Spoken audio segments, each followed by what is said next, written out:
In this video, I'm gonna teach you how to make page numbers start after the table of contents. It's a very quick and easy process, so make sure to follow along.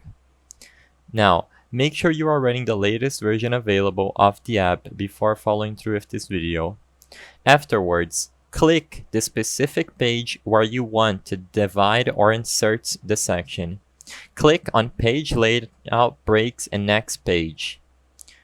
Double-click in the footer area, that is, the place where you want to display page numbers, and make sure you must click on a footer area and not the header area.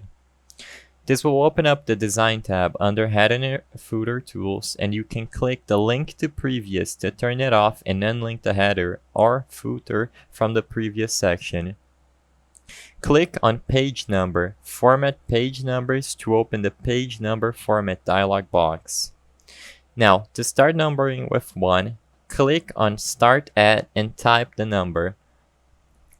Click on Page Number again and then pick a location and a style.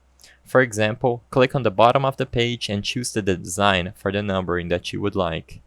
When you're done, click on Close Header and Footer or double-click anywhere outside of the header or footer area, and you will have successfully started the numbering after the table of contents.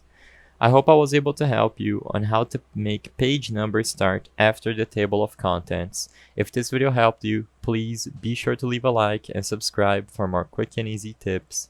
Thank you for watching.